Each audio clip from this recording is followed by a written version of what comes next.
Okay, so when in the Gujarati industries back to back જ્યારે લગ્નના સમાચાર આવતા હોય ત્યારે I am here with the great Gujarati matrimony. આપણી સાથે મિત્ર ગઢવી અહીંયા છે જેને ઓફિશિયલી બધા મિત્ર કહી શકે એમ છે. We have Siddhi here with us. Hello.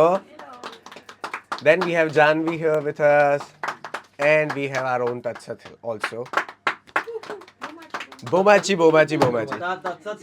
The Tatsat નો પહેલો દિવસ છે. Let's start with him. Yeah, good. So great Gujarati matrimony.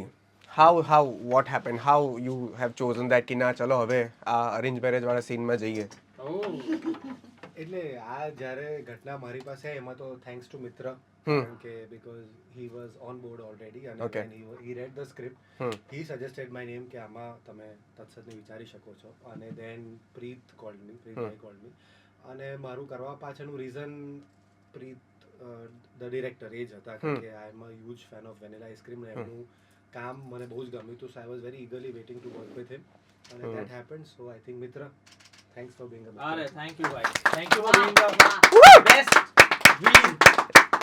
અમે લોકોને બહુ ઇન્ટરેસ્ટિંગ સ્ટોરી. સૌથી પહેલા જ એનું નામ રેકમેન્ડ થયેલું છે. Okay, so first choice. મનોજભાઈ બેઠા હતા ત્યારે જે વાત થઈ ગઈ હતી, પણ પ્રીતને તત્સત કોઈ બીજો વ્યક્તિ લાગ્યો હતો. Okay. પછી બહુ બધા ઓપ્શન્સ ફિગર આઉટ થયા, બધા બહુ લોકોને મળ્યા છે તે જે થયું. પછી એક દિવસ વાત થતી હતી, એ બેઠો હતો અને યાર આ કેરેક્ટર બહુ ઇન્ટરેસ્ટિંગ છે વાળું અને એમાં બહુ બધા લેયર્સ હતા, તો એને મજા નથી આવતી. તો પાછું અમે કીધું કે યાર તમે જુઓ તત્સત, તો ફોટો જોયો તો ये तत्सत અચ્છા નામ અને ચહેરો અલગ. હા, એના માં ચહેરો કોઈ બીજાનો હતો. Okay. અને હવે તો એવું છે કે તત્સત અને Preet are the great Gujarati match. क्या बात है. નાઇસ. અને આઈ સો દેટ કે જ્યારે even for that matter vanilla ice cream also અને ટ્રેલર પરથી પણ એવું લાગે છે બહુ નીટ એન્ડ ક્લીન ફિલ્મ છે, એડિટિંગ બહુ ચકાચક છે અને ધ બેસ્ટ પાર્ટ અમદાવાદ આટલું બ્યુટીફુલ મોન્સૂનમાં જોયું નથી જે ફિલ્મમાં લેજિટ દેખાય છે. That we can see and we can feel. Riverfront વાળો પેલો સીન જે અધૂરી સ્ટોરી વાળો છે, વોટ અ બ્યુટીફુલ સીન યાર. લાઈક અવર ફેવરિટ સીન એક્ચ્યુઅલી. અચ્છા. અમે લોકો હું ને સિદ્ધિ ઘણીવાર આ વાત કરી ચૂક્યા છે, લાઈક વાઇલ એડિટ થતું હતું ને ડબિંગ કર્યું ત્યારે, કારણ કે એ સીન એક તો બહુ વહેલો શૂટ કર્યો છે અમે. Okay. અર્લી ડેઝમાં. ઓકે. એટલે અને વારંવાર થયો છે, કારણ અચ્છા. કે એ સીનમાં કેવું હતું કે આમ વરસાદ પાડવો ઈઝી છે, પણ પાછળ પાણી હોય હા, તો રિયલ વરસાદ જોઈએ ને. રિયલ વરસાદ જોઈએ. ટ્રુ. હા, ટ્રુ. એટલે જે દિવસે રિયલ વરસાદ હોય એ દિવસે એનું શેડ્યુલ કરવાનું, હા, એ પ્રમાણે પરમિશન લેવાની, એ Okay. પ્રમાણે તમે જે વરસાદ વરસાવવાના છો એ જોઈએ, એ વાદળો જોઈએ. અને પ્રીત સર બીંગ વેરી પર્ટિક્યુલર, એમને એક પ્રોપર લાઇટિંગમાં જે શૂટ કરવું, આજે 6 વાગ્યાથી એટલે 5:30 થી 6:30 માં કરીશું. એટલે એ સીન અમારી માટે બહુ સ્પેશિયલ થઈ ગયો અને જે દિવસે એ સીન ફાઇનલી થયો શૂટ, એ દિવસે બધું જ મળ્યું. એ વાદળ મળ્યા, એ વાતાવરણ મળ્યું, સપોર્ટ મળ્યો. આઈ થિંક બહુ ઓછો આર્ટિફિશિયલ રેઇન યુઝ થયો છે. ક્યાં વાત હે. રેઇનમાં જ આખું શૂટ થઈ ગયું અને કરવાની બી બહુ મજા આવી. હવે જ્યારે વિઝ્યુઅલી અને અમે સ્ક્રીન પર જોયું તો એ બહુ જ મસ્ત લાગે છે. બહુ અમદાવાદ બહુ બ્યુટીફુલ દેખાય છે આખા સોંગની અંદર, ઇવન દેટ ટ્રેલરની અંદર, even for that matter song also જે લેટેસ્ટ રિલીઝ થયું છે. પ્રિસાઇઝલી યુ એટલે ખબર નહીં પણ પેલું કહેવાય ને કે રિજનલ સિનેમા એલિવેટ થતું હોય ને દેટ ફીલ તમને લોજિકલી આવે કે યાર આ બહુ જ સારી રીતના વસ્તુ થઈ છે. સીધી you have worked in the Kerala film. તમારી પાસે બહુ અલગ રેફરન્સ છે ફિલ્મોનો, ઓન કેમેરા સાથે કામ કરવાનો, ટીમ સાથે કામ કરવાનો, અને અગેન ધ ફિલ્મ કે જે બહુ નેશનલ ઇન્ટરનેશનલ લેવલ સુધી જ્યારે લોકોએ ધ્યાનમાં લીધી હોય ત્યારે સેટ પરની ઇન્ડસ્ટ્રીઝની વસ્તુઓમાં you might have seen so many changes. That smile and those dimples are saying so many things. How difficult or how much easy it was for you? I think very honestly એક વખત તમે જે south Indian films કર્યા હોય ને, જે તમારી language નથી, ઇટ્સ નોટ યોર ફોર્ટે, અને ત્યાં તમને કમ્ફર્ટ લેવલ મળી જાય, એના પછી તમારી પોતાની જે ભાષા છે, જે Gujarati, that's my mother tongue, or Hindi, it becomes like a piece of cake. Because ત્યાં તમને જે તમે બોલો છો તમને ખબર જ નથી હોતું. You put N extra effort કે તમે એક રાત પહેલા બેસીને એડી કે કોઈ સાથે બેસીને તમે જાણો કે તમે શું બોલી રહ્યા છો, પછી એનું પ્રોનાઉન્સિએશન હોય, પછી તમારા કો એક્ટરનું જે લેંગ્વેજ ડાયલોગ્સ હોય એને સમજવાનું. So it's a very extremely difficult process. એ કર્યા પછી આઈ ફીલ લાઈક હિન્દી અચાનક ચહેરો રિલેક્સ થઈ ગયો કે તો હા શાંતિ, હાશ લાગે. એટલે તમારું પર ક્રિએટિવ ફ્રીડમ હોય કે હું જઈને ડિરેક્ટરને કહી શકું કે હું આ ડાયલોગ થોડું જુદી રીતે કહું તો તમને ચાલશે, કેમ કે I have that hang over the language. In terms of sets I think બધા સેટ્સ નો to sets are similar. I think even in Gujarati industry તમે અગર કમ્પેર કરો, એક ફિલ્મના સેટ જે બીજી ફિલ્મ સાથે કમ્પેર કરો તો it's completely different. Different energies, different people. તો એ કમ્પેરિઝન તો થઈ જ ન શકે. એટલે જ્યારે હું આવી પણ અહીંયા, મારી પાસે કંઈ પણ પ્રી નોશન્સ હતા જ નહીં કે અચ્છા હું ત્યાં તો હું આવી રીતે બધું ચલાવું છું એટલે અહીંયા પણ હું એવી રીતે જ બધા સાથે બિહેવ કરીશ. એવું અગર હું માનત અને એ ફિલિંગ સાથે આવત ને તો પછી I think I wouldn't enjoy the process. Everybody would have hated me. But I guess everybody have loved the process and that we can see કે આટલા બધા લોકો એક સાથે આટલા from the biggest one from Hitin Kumar to Suchita to the all young actors also. How was that process for you even?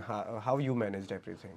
Because there are so many people અને તમારે એમાં ફિલ્મ સાથે લોકોની સાથે મેનેજ કરવાનું છે. Was it difficult? Do you think that? No, for me, મને એવું કંઈ પેલું આમ અચકરાટશું એવું ફીલ જ નથી થયું બિકોઝ એ લોકો એટલા ઓપન છે, ઓપન ટુ એવરીથિંગ કે એવું સિનિયોરિટી કે એવું કંઈ રાખ્યું જ નથી. They are all friendly, supportive, ફેમિલીની જેમ જ તમે રાખે, તમને સપોર્ટ કરે. અને ઇવન મિત્ર સિદ્ધિ, દક્ષત, હિતેન સર, મને એવું ક્યારેય એવું ફીલ નથી થયું કે ઓકે એ લોકો કંઈક you know throwing tantrums or anything. They are all natural, all fine. But થોડા મિત્ર મસ્તી જ્યાદા કરતા હે. એ તો દરેક ફિલ્મ વખતે everybody has said that. Everybody has said that. પણ એ છે કે માહોલ લાઈવ એના લીધે He is મિત્ર. હા. પણ આ ફિલ્મનો પ્રોસેસ બધા માટે બહુ અલગ હતો because I know him before. We have worked together. Yeah. So અમે લોકો જે મિત્રનું આઈ કેન સે કે અમે લોકો થિયેટર કર્યું છે જેણે એની માટે આ સેટ પર આવું એ પહેલા 1-2 દિવસ તો it was very difficult. Okay. કારણ કે પ્રીત સર જે રીતે કામ કરાવે છે તો આપણો એક વે ઓફ એક્ટિંગ હોય બધાની, થિયેટર કરીને આવ્યા હોય કે થોડું કામ કરીને આવ્યા હોય તો એ એમનું પ્રોસેસ જ નથી. એટલે પહેલા 2 દિવસ તો તમને કહે છે કે એક્ટિંગ મત કરો, એક્ટિંગ મત કરો, એક્ટિંગ મત કરો. એવી રીતે તમને કરીને રિયલ કેવી રીતે લાગી શકે કેમેરા પર, he'll make sure with your character. એવું બી ના લાગે કે કેરેક્ટરની બહાર જઈને કરી રહ્યા છે. But I can say that I don't know about this guys, પણ પહેલા 2-3 દિવસ બધાને એમ એવું થયું હતું કે what are we doing The unlearning process. Yeah. અને પછી ટ્રેલર જોયા પછી એવું થયું કે આપણે જે બી કર્યું છે સારું કર્યું છે. બધી અલગ અલગ સ્ટોરીઝ છે. If I am not wrong તો ક્યાંક હાફ રિલેશનશિપની વાત પણ ફીલ થાય છે, ક્યાંક બ્રોકન રિલેશન્સની ફીલ થાય છે, ક્યાંક ઓલ્ડ એજ ઓર લાંબો સમય સુધી છૂટા પડી ગયા હોય એ પ્રકારની રિલેશન્સની પણ ફીલ થાય છે. તમને શું લાગ્યું? There are so many stories that we can see in a trailer, but the most important, the prominent part is the film that the trailer is that kind of a trailer કે જે તમને catch કરીને તમને કહે કે yeah, let's go and watch it out in the theater. That is the most important part. For you, which part, તમે જે અલગ અલગ પાર્ટમાં હતા, તમારી આસપાસની સ્ટોરીઝ છે, તમારા માટે which character do you think કે આ સિલ્વર સ્ક્રીન પર તો બહુ પ્રોમિનન્ટલી દેખાશે અને બહુ જ મજા પડશે, આ સ્ટોરી વધારે સારી રીતના આવશે? એકચ્યુઅલી એવું છે નહીં જેવું તમે okay. કરી રહ્યા છો. Okay. That is the beauty of the trailer. Okay. એટલે સ્ટોરીઝ બધી જ કનેક્ટેડ છે. Okay. એટલે દરેક સ્ટોરી બીજી વાર્તાનો ભાગ છે જ. એવું નથી કે એક વાર્તા છે અને એનો ભાગ બધા છે. Okay. બધા એટલે ઓફકોર્સ એવું હોય જ કે એક વાર્તા ચાલતી હોય ને એમાં એટલે બધા જોડાતા જાય, પણ એવું નથી કે બીજી વાર્તા ઓછી ઇમ્પોર્ટન્ટ છે અને એના કેરેક્ટર આ વાર્તા સાથે નથી જોડાયેલા. આ બધું જ એક જ સર્કલ બનીને સામે આવશે. કઈ રીતે શું છે તો ઓફકોર્સ થિયેટરમાં જ જોવા મળશે. એટલે અત્યારે કહેવાનો મતલબ નથી. Character wise it is very difficult to choose for us, કારણ કે અમે લોકોએ હંમેશા સેટ પર વાત કરી છે કે આ કેરેક્ટરનો આ આર્ક બહુ મસ્ત છે, આ કેરેક્ટરનો આ સીન બહુ મસ્ત છે. બટ ઓફકોર્સ તેમ છતાંય જ્યારે હું ડબિંગ કરતો ત્યારે મને એવું થયું કે એઝ અ વ્યુઅર તમને જે ક્યુટનેસ ફેક્ટર અને તમને મજા આવે, તમારા મોઢા પર કોન્સ્ટન્ટલી સ્માઇલ હોય, એ સુચેતા મેમનું અને હિતેશભાઈનું જે ખુલશે જ્યારે વાર્તા લોકો માટે ધીમે ધીમે અનફોલ્ડ થતી જશે, તો મને એવું લાગે છે કે એ તમને એમ કહીએ ને કે તમને ફીલ ગુડ ફેક્ટર વાળી વાર્તા છે, એની સાથે તમે તરત જોડાઈ જશો. એમના અવાજથી ટ્રેલરની શરૂઆત થાય છે, if I am not wrong. અને એમનો અવાજ કેટલો sweet is the word, right? અને એ સ્વીટનેસ એમના ચહેરા પર પણ છે. અને એની સાથે હિતેનભાઈ છે, અને હિતેનભાઈને બી તમે આ રૂપમાં નથી જોયા, એમને તમે અલગ અલગ રૂપમાં જોયા છે. તો એ બંનેની ક્યુટનેસ મારી માટે ફિલ્મને બહુ બધો સ્વીટ ફેક્ટર પ્રોવાઈડ કરશે. If I have to choose one, તો that is one story. For you?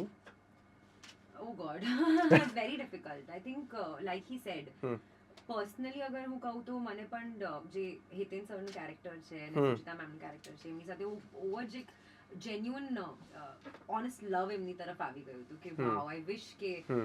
આવું બધાના લાઈફમાં થાય કે તમે અગર એક સર્ટન એજ પર પહોંચી જાઓ તમને લવ મળી શકે which is a very different and very unique aspect of our film.